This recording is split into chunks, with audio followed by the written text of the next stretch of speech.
Ang ating pong paksang pag-uusapan, kung ating pong titingnan yung ating caption dito po sa ating live streaming, kung ating pong titingnan, tila bagay ito'y negatibo.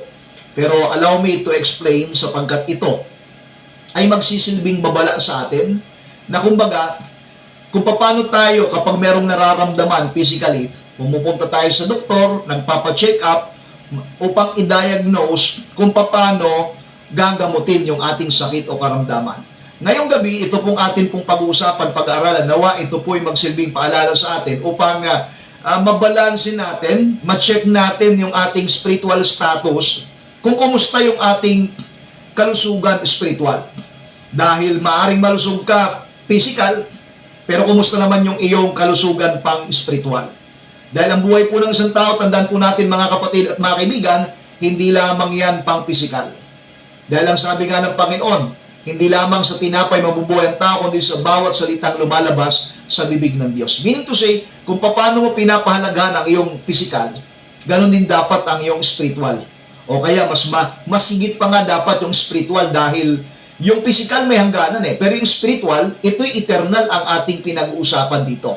Kaya nawa gamitin po ng Panginoon yung ating paksa na pag-uusapan ngayong gabi upang i-diagnose, i-check natin yung ating kalagayang spiritual. Ngayong gabi, pag-usapan po natin ang subject na meron pong pamagat na 12 signs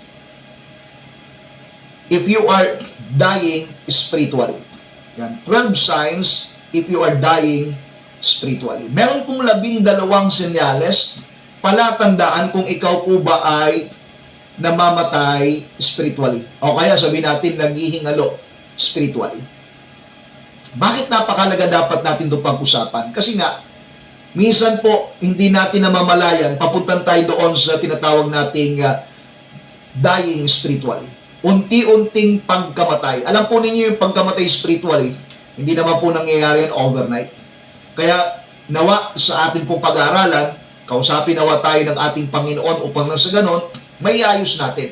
Ang layunin po ng ating program na ito, bakit natin tatalakay itong subject na ito, sapagkat gusto po natin na maging aware ang bawat isa upang sa ganun kapag nalaman natin, ito pala yung mga senyales na unti-unti na palang namamatay tayo spiritually, may ayos natin yung ating pong buhay. Ibig sabihin, may tatama natin yung pagkakamali. Kasi nga, kapag walang magtutuwid sa atin, kapag walang magsasaway sa atin, kapag walang magre-rebuke sa atin, ika nga, akalain po natin okay lang yung ating pananampalataya o kay paglilingkod sa Panginoon. Pero meron na po palang conflict. Kaya ngayong gabi, pag-usapan po natin, ano po ba itong 12 senyales, palatandaan, na unti-unti ka nang namamatay spiritually? Okay, number 1, lack of prayer. Itong lack of prayer, sa Tagalog po nito ay kakulangan sa pananalangin. Yes, mamaaring ikaw ay nananalangin.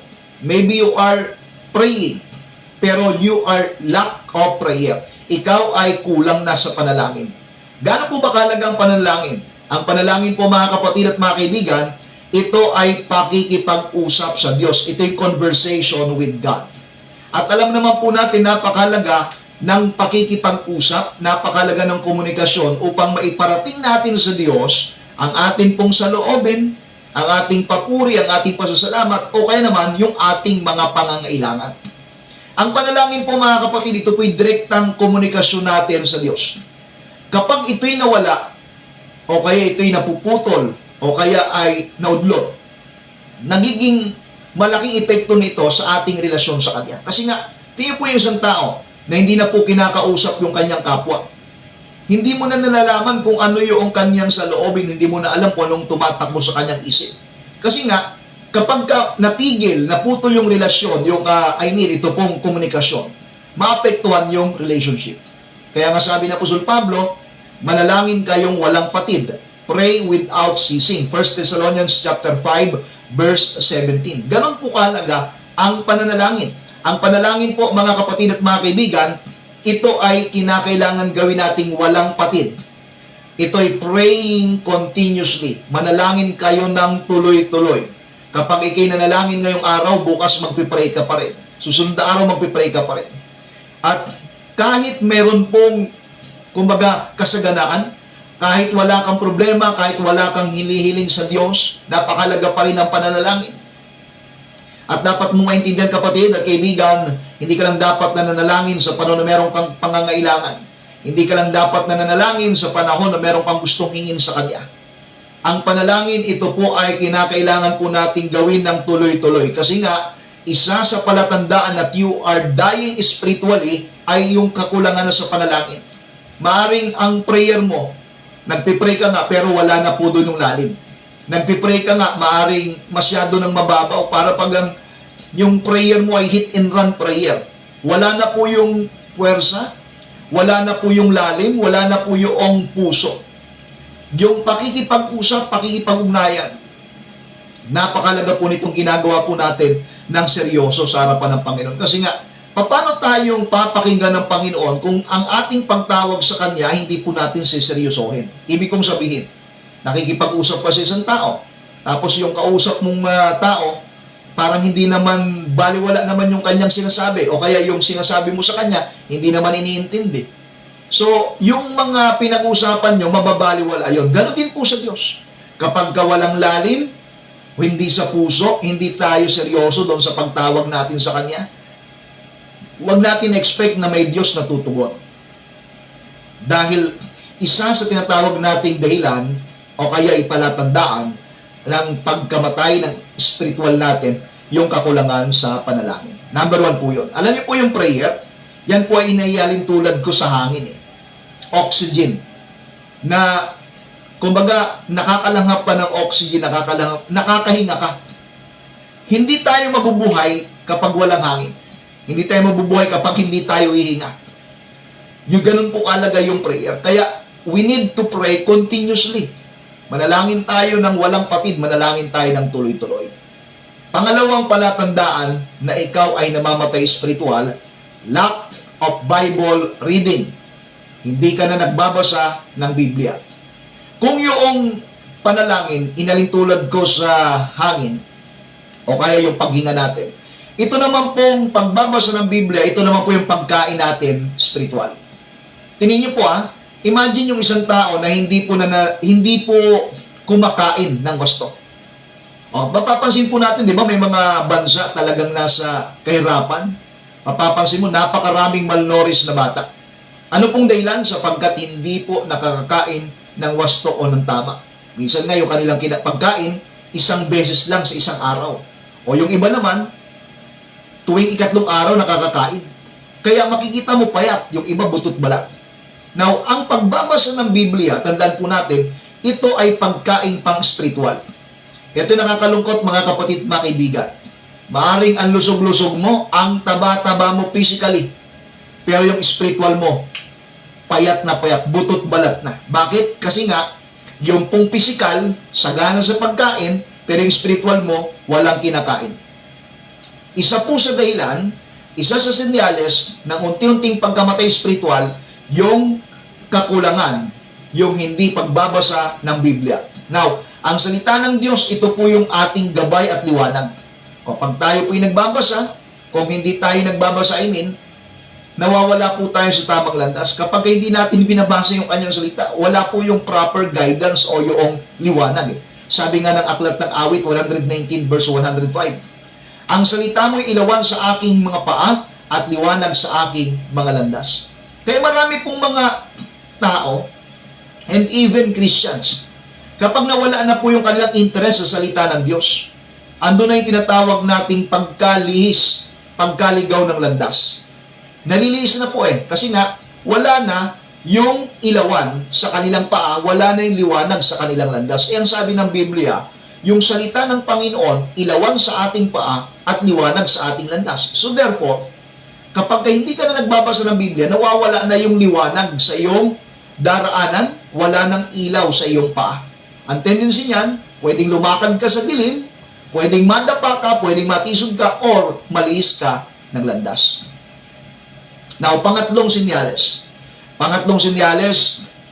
ng tinatawag po nating unti-unting pagkamatay spiritual. No time to go to church. Yan. Wala na pong panahon, nawawala na ng panahon pumunta sa sambahan, sa pagsamba. Wala nang panahon sa pagsamba. Ang katwiran, busy. Maraming gawa, maraming pinagkakaabalahan. Sabi ko nga nung Sunday sa church, napapansin niyo mga kapatid, kung kailan po yung araw ng pagsamba, doon naman tatambakan ka ng maraming mga iba't ibang mga alalahanin, maraming iba't ibang mga transactions, marami pong mga pain na gagawin ang kaaway para yung iyong time para sa Diyos ay kanyang agawin.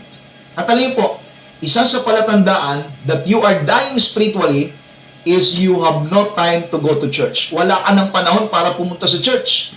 Wala ng panahon para sumamba. Nagiging katwiran, ay naintindihan naman ako ng Panginoon. Ay kahit saan naman pwede akong sumamba. Kahit saan naman pwede akong tumawag sa Panginoon. Alam po mga kapatid, maaaring totoo yung iyong sinasabi, pero meron pong salita ng Panginoon na sinasabi sa Hebrews chapter 10, verse 25. Ano yung mababasa po natin? Huwag nating pabayaan ang ating pagkakatipon gaya ng inuugali ng iba. Alam niyo po, yung pagpapabaya sa pagkakatipon, ito ay inuugali, nagiging habit. At huwag nating ugaliin yung pagpapabaya sa ating pagtitipon. Bakit? Kasi sabi nga, huwag nating pabayaan ang ating pagkakatipon gaya ng inuugali ng iba. O, kaya nga yung kapabayaan, ito ay ugali na ng mga mananampalataya. Pero ikaw na nakakaunawa, dapat mong i-realign yung iyong thinking, lalo po yung iyong schedule. Na kung saan, huwag kang mag-schedule pag araw ng pagsamba. Palagi mong titindigan, pag araw ng pagsamba, unahin mo palagi ang Panginoon. Ang nakakalungkot, kapag ka mas priority mo na yung ibang bagay kaysa sa Panginoon, mamamalayan mo, unti-unti ka na palang namamatay spiritually. Now, ang sabi po ng Hebrews chapter 10, verse 25, yung kumpletong talata, huwag nating pabayaan ang ating pagtitipon o pagkakatipon na gaya ng ugali ng iba, kundi mangag-aralan sa isa't isa at lalo na kung iyong namamalas na nalalapit na ang araw. O, tingnan niyo po, ang sabi po nito, huwag nating pabayaan. Kung meron pong mga kapatid na tila baga pabaya, sa kanila parang baliwalang hindi pumunta sa church. Sa kanila parang okay lang. Nagiging ugali. Pero ikaw na nakakaunawa kapatid, huwag mong pabayaan yung iyong pagtitipon, pagkakatipon. Huwag nating pabayaan kasi nga po, yung hindi pagdalo sa pagkatitipon, yan ay pagpapabaya. Kapabayaan po yan. Yan po ay ugali ng pagpapabaya. At dapat nating maintindihan, yan po yung pangatlong palatandaan na unti-unti nang namamatay spiritually. Namamamalayan mo. Dati active sa church, tapos ngayon alternate, mag-church ngayon, pupunta sa sambahan ngayon, susunod wala. On and off. Mamalayan mo, sa isang buwan, 2 beses lang atin. Sa susunod man na buwan, 1 beses lang, once a month na lang, umaten. Susunod niyan, minsan sa isang buwan na lang atin. Yun po yung sinasabi natin, unti-unti tayong papatayin spiritually dahil doon sa tinatawag nating kapabayaan na hindi na tayo pumupunta doon sa church. Kaya ikaw na nakikinig, nanonood ngayong gabi, kung ikaw ay nasa ganitong estado, meron pang panahon kapatid upang ikaw ay manumbalik. Ibig natin sabihin, magkaroon ka ng decision making. Tindigan mo, mag-commit ka. Lord, gusto kong i-commit yung araw ng pagsamba, ibibigay ko sa iyo. Ito'y ipapriority ko palagi, Panginoon, ikaw. Dahil tandaan niyo po, ito nakakalungkot na. Kapag wala ka na mapuntahan, wala ka na matakbuhan, saka mo naalala ang Diyos. Pero sa panahon ng pagtitipon, panahon ng pagsamba, hindi mo maalala dahil napakarami mo mga gawain, napakarami mo mga transactions na ginagawa, na wala ka ng time para sa Panginoon. Ngayon, nung wala ka ng ibang mapuntahan, kumbaga, ikay nasukol na sa different situations, saka mo naalala ang Diyos. Ibig natin sabihin, may mga panahon lang, saka mo lang lalapitan ng Diyos sa panahon na may pangangailangan ka. Yan po yung dapat na mabago sa atin pong kaisipan. Dahil isa sa palatandaan na unti-unting namamatay spiritual, yung hindi pagpunta sa panambahan, yung hindi pagdalo sa pagtitipon. Now, pang-apat na senyales. Pang-apat na senyales o palatandaan ng tinatawag po natin unti-unting pagkamatay spiritual. Hindi inuuna ang Diyos. O, halos magkatulad po nitong number 3. Yung una, o number 3, yung hindi pagdalo sa pagtitipon. Ito naman, pagdating sa tinatawag nating prioritization. Hindi inuuna ang Diyos. Minsan nagiging bukang bibig ay God first. Una palagi ang Diyos. Bukang bibig ang Diyos. Pero nakakalungkot niyan, hanggang bukang bibig lang. Hanggang salita lang. Wala doon sa gawa. Yung kinanyang sinasabi, iba doon sa kanyang ikinikilos, iba doon sa kanyang ginagawa. Now, kapag hindi natin iniuna ang Diyos, unti-unti pong napapalitan siya ng mga bagay ng mundo. Pansinin niyo po kung dati active ka, kung dati ang iyong priority palagi ang Diyos, ngayon, mas priority mo na ang mga bagay sa mundo. Example, pagising sa umaga, dati-rati, ang unang ginagawa mo, lumulod ka, nagpipray ka, yung iba, pagising sa umaga, nagpapasalamat, umaawit ng papuri, nagpipray. Ngayon, hindi na priority ang Diyos, ang ginagawa, hinahanap ka agad yung gadget, yung cellphone, mag-i-scroll ka agad, titingnan kung ano ang nandoon sa kanyang Facebook wall. Yun na agad yung titingnan, gadget. Wala na agad yung time sa Panginoon. Mag-ingat tayo mga kapatid, sapagkat kapag hindi po natin inuuna ang Diyos, isa yan sa nagiging senyales na unti-unti tayong namamatay spiritual. Ang sabi po ng Mateo 6:33, datapwat hanapin muna ninyo ang kanyang kaharian at ang kanyang katwiran, at ang lahat ng mga bagay nito ay pawang idaragdag sa inyo. But seek ye first. Ano yung dapat na maging first? The kingdom of God and His righteousness, and all these things shall be added unto you. Ito po yung nagiging loophole ng mga tao sa panahon pong ito. Ang palaging inuuna at inatupag yung kanilang mga pangangailangan. Pero naging nangyari, para silang nag-ipon doon sa butas na basket. Bakit? Kasi nga, kapag inuuna mo palagi yung pangangailangan, humahantong ka sa tinatawag nating kakapusan. Dahil hindi po yun yung prinsipyong sinasabi ng Biblia. Ang unahin muna natin, hindi yung ating mga needs, hindi yung ating mga pangangailangan. Sabi po rito, dapat unahin muna ninyo ang kanyang kaharian at ang kanyang katwiran, at ang lahat ng mga bagay. Ano yung mga bagay? Yung iyong pangangailangan, idadagdag ng Panginoon. Ngayon, kapag inuna mong hinanap yung pangangailangan mo, unti-unti kang nabubunsod doon sa kasalatan. Bakit? Kasi nga baliktad. Hindi mo inuna ang kaharian ng Diyos, ang kanyang katwiran. Ipinahuli mo. O ano nangyari? Kasi kung inuna mo ang kaharian ng Diyos, ang kanyang katwiran, idadagdag yung pangangailangan mo. Ngayon, nabaliktad. Ipinahuli mo ang Diyos. Sa halip na dagdagan, binabawasan. Kaya kahit nagkukumahog ka, kahit araw-gabi ang pagtatrabaho mo, nagsisipag ka, may mga iba't ibang sideline ka pa, umantong sa tinatawag nating kasalatan. Bakit? Kasi nga, hindi natin nasusunod yung Bible principle. And, dapat nating maintindihan mga kapatid at mga kaibigan, isa po ito sa senyales, isa ito sa palatandaan, na unti-unti kang namamatay spiritual dahil hindi mo inuuna ang ating Panginoong Diyos. Hindi mo inuuna ang kanyang kaharian at ang kanyang katwiran. Ito, panlima na tayo. Panlimang senyales na unti-unti pong pagkamatay spiritual. Mas excited ka sa mga bagay sa mundo kaysa sa mga bagay sa Panginoon. Yan. Nagiging excited sa mga worldly things. Yun pong mga makamundong bagay. Mas excited ka doon, wala na yung kasiyahan mo sa gawain ng Panginoon. Kaya nga sabi ko kanina, parang wala ka ng time sa pagpunta sa church. Kasi nga, mas excited ka na sa mga gawain sa mundo kaysa excited sa patungkol sa Panginoon. Kapag ka mga happenings, kapag ka may mga gimmick sa barkada, alam niyo po mga kapatid, lalo ngayong summer, nakakalungkot Ngayong summer, araw po ng pagsamba, ang daming tao doon sa mga paliguan. Pero doon sa simbahan, iilan lang ang pumapasok. Tingnan po, ganun po. Dahil sinasabi po ng Biblia, isa sa senyales na unti-unting pagkamatay spiritual, yung ikaw ay mas masaya, mas excited ka sa mga bagay sa mundong ito, yung mga gawain sa mundong ito, kaysa mga bagay sa Diyos. Kapag mas naaliw tayo, kapag mas nasisihan tayo sa mundo kaysa sa Diyos, ibig sabihin, lumalamig ang ating espiritu. Lumalamig ang ating pananampalataya. Ano pong sinabi ng unang Juan chapter 2 verse 15? Tingnan natin Unang Juan, chapter 2, verse 15. Kung meron po kayong mga Biblia, sundan po ninyong ating pong babasahin ito. Ang sabi po ay ganito, huwag ninyong ibigin ang sanglibutan ni ang mga bagay na nasa sanglibutan. Kung ang sino man ay umiibig sa sanglibutan, ay wala sa kanya ang pag-ibig ng Ama. O, tinan nyo ha.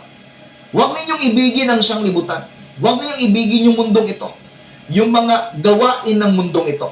Dahil kapag inibig natin yung sanglibutan, ang sabi po ng talata, wala sa kanya ang pag-ibig ng Ama. Tuloy natin sa talatang 16. Sapagkat ang lahat na nasa sanlibutan, ang masamang pita ng laman, at ang masamang pita ng mga mata, at ang kapalaluan sa buhay ay hindi mula sa Ama, kundi sa sanlibutan. Yun pala eh. Yung pong mga ipinapakita ng mundong ito, itong sanlibutan, andun yung pita ng laman, pita ng mata, at kapalaluan sa buhay.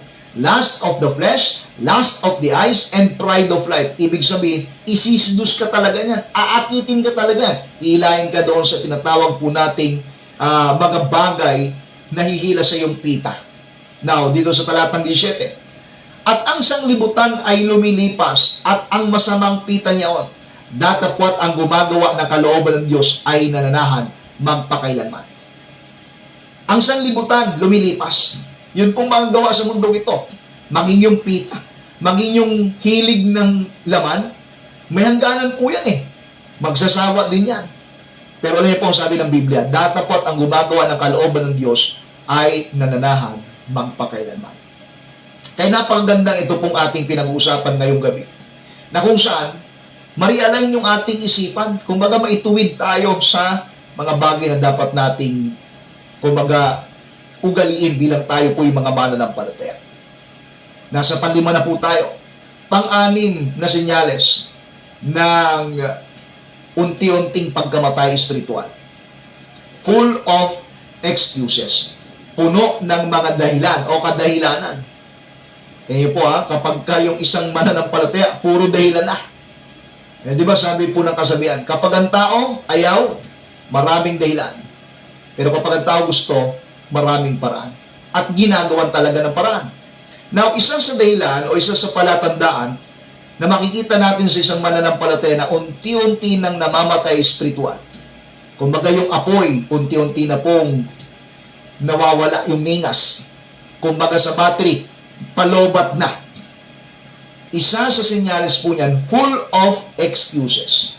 Minsan nga, hindi ka pa nagsasalita, puro dahilan na yung sasabihin eh. Now, ang pusong malayo sa Diyos ay laging may dahilan upang umiwas sa Kanya. Again, ang pusong malayo sa Diyos ay laging may dahilan upang umiwas sa Kanya. Tandaan po natin ang sinabi ng Panginoon sa Lucas chapter 9 verse 62. Ano pong sabi doon? Walang taong humahawak sa araro ang karapat-dapat sa kanilang Diyos. Walang taong humahawak sa araro at lumilingon sa likod ang karapat-dapat sa kanilang Diyos. Kapag humawak ka na sa araro, when you decide to serve God, wala na dapat lilingon-lingon. Hindi na dapat madadivert yung ating atensyon. Straight lang tayo sa paglilingkod sa Panginoon. Wala nang iba't ibang mga dahilan. Dahil tandaan po natin kapag ang tao gugustuhin, marami pong paraan. Marami po tayong pwedeng gawin kapag gugustuhin lang. At nakakalungkot kapag marami ka ng excuse, marami ka ng dahilan, marami ka ng sinasabi, unti-unti nakikita natin na nandoon yung tinatawag nating pagkamatay espiritual. Pangpitong senyales na unti-unti namamatay si espiritual. Walang gana o kay walang interest sa paglilingkod sa Diyos. No interest in serving God. Ang tunay na pananampalataya ay may kasamang paglilingkod. Tandaan po natin yan. Kapag ikay mananampalataya, kung tunay kang mananampalataya, may kasamang paglilingkod. Ibig natin sabihin, hindi ka lang basta dumadalo. Hindi ka lang basta pumunta sa church, makikinig, tapos uwi. Tandaan mo kapatid, ang tunay na pananampalataya may kasamang paglilingkod. Kaya nga si Joshua, di ba, sabi niya, ngunit sa ganang akin at sa aking pamilya, maglilingkod kami sa Panginoon. As for me and my house, we will serve the Lord. Dapat nating maintindihan kapatid, ang pananampalataya, ang paglilingkod sa Diyos, ang ating pong pagtanggap sa Kanya, meron po itong paglilingkod na dapat na ginagawa. Meron tayong kanya-kanyang ministry. At kapag wala na tayong gana sa paglilingkod, wala tayong interest. Mapapansin mo yan, nandun ka nga sa church. Pero, kumbaga, wala ka sa focus. Ando ka sa church, pero hindi ka masaya. Pumapalakpak ka lang dahil sinasabi nung nasa unahan. Pumapalakpak ka lang dahil pumapalakpak din yung katabi mo. Pero yung ginagawa mo, wala na talaga doon sa puso. Tandaan po mga kapatid, pang-pitong senyales na unti-unti nang namamatay spiritual, walang gana sa paglilingkod sa Diyos. Pang-walong senyales, no involvement in ministry. Walang pakikilahok sa ministeryo o kaya sa gawain. Ang bawat mananampalataya ay may bahagi sa gawain ng Diyos. Ang sabi ng unang Pedro 4:10, maglingkod ang bawat isa bilang mabuting katiwala. Meron tayong kanya-kanyang ministry. At yung ministry na meron ka, gagamitin ka doon ng Diyos sa isang makapangyarihan paggamit. Kung ano yung kakayahan mo, kung ano yung talento mo na ibinigay sa ng Diyos, yan yung ministry mo.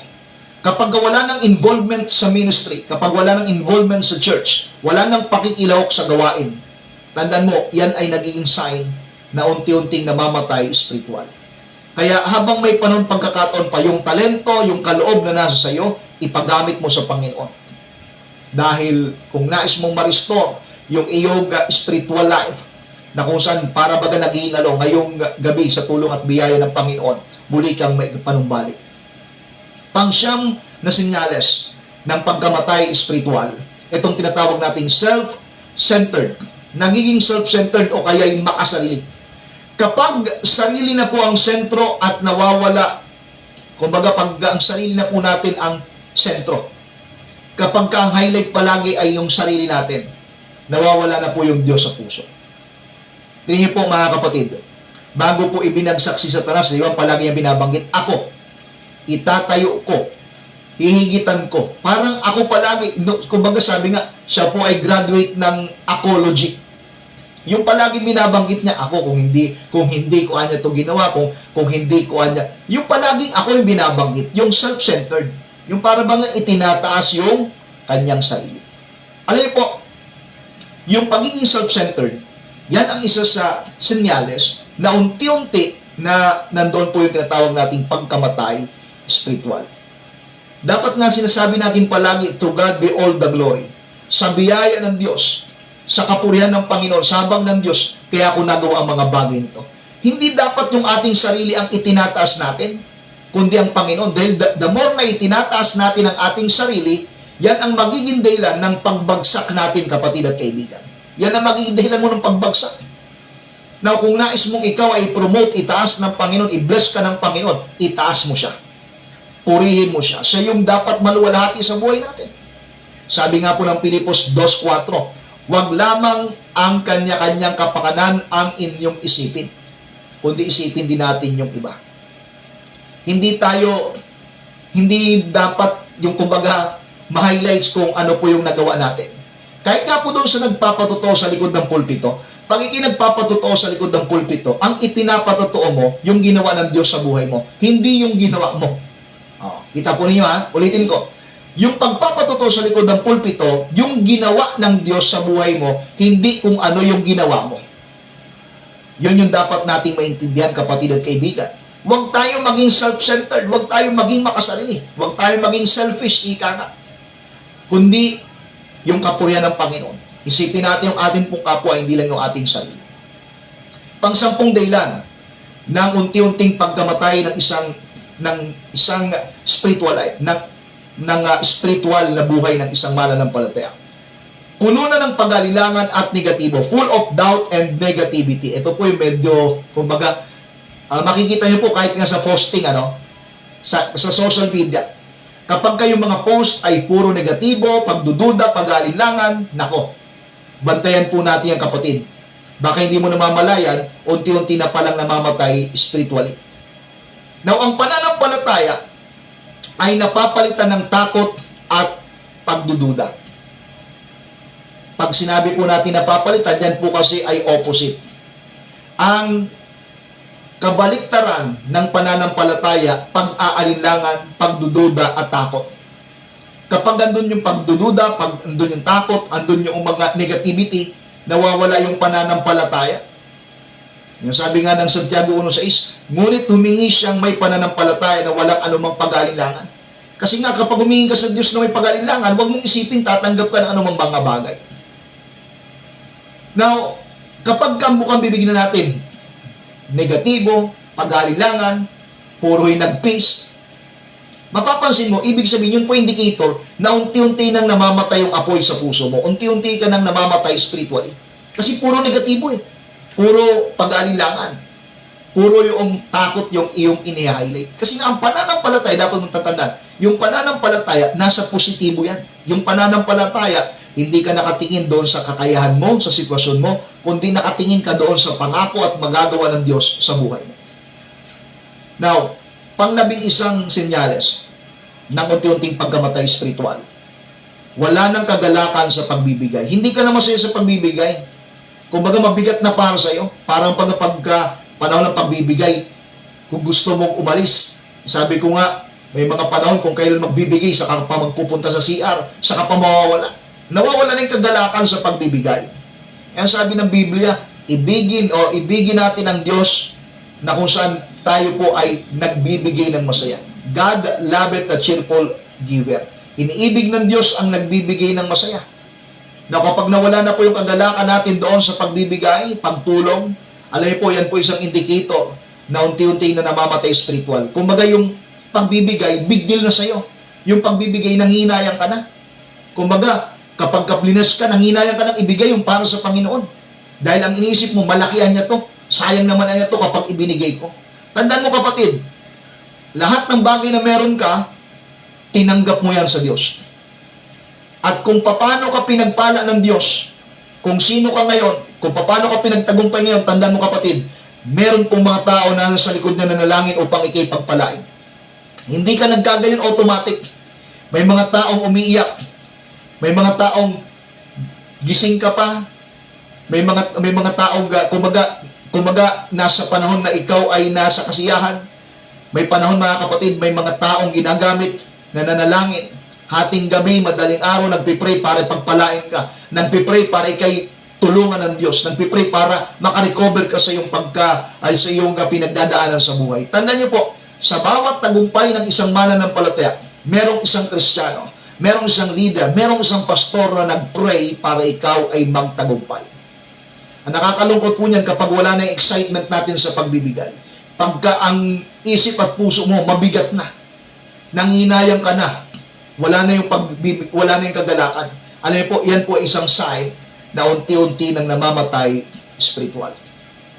Kapatid, i-check natin ang ating puso. Masaya ka ba sa pagbibigay na ginagawa mo?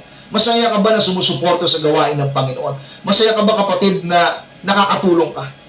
Kapag ganoon ang puso mo, well, mas lumalalim ang iyong pananampalataya. Pero kapatid, kapag meron na pong mga panginayang na dumarating sa puso mo, it's time for you to check your heart at ipari-align mo sa Panginoon ang puso at isip mo na sabihin mo, Lord, iayos mo ang buhay ko, iayos mo ang puso ko.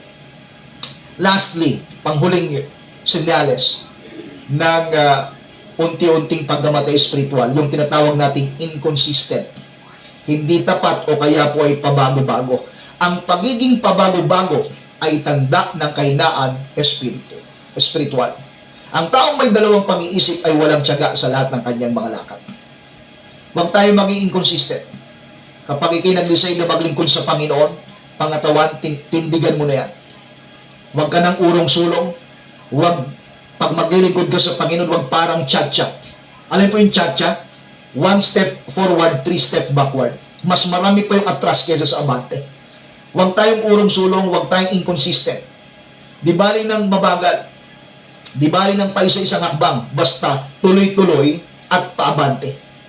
Walang atras, walang hihinto, tuloy-tuloy. Kahit minsan may mga struggle, kahit minsan may mga problema, may mga pagsusubok na pinagdadaanan, tuloy-tuloy pa rin. Now, ang spiritual na pagkamatay ay hindi po biglaan. Ito ay unti-unting nangyari, ngunit ang mabuting balita, may pag-asa sa Diyos, may pagbabalik at meron pong pagpapanumbalik. Kung may alinman sa mga ito, kapatid, ang nakikita mo sa iyong sarili, kinakailangan po natin ikonsulta ito sa ating pong Panginoon. At naniniwala ako ngayong gabi sa tulong at biyaya ng Panginoon Kaya ito pong mensaheng ito ay atin pong itinuro, ipinangaral dito po sa atin pong program sapagkat naniniwala po tayo, kakatagpuin ng Diyos ang bawat isa sa atin at kung tayo po'y magsusuko ng ating pong buhay, andyan siya upang tumugon at abutin tayo sa ating po mga pangangailangan. Purihin ang Panginoon.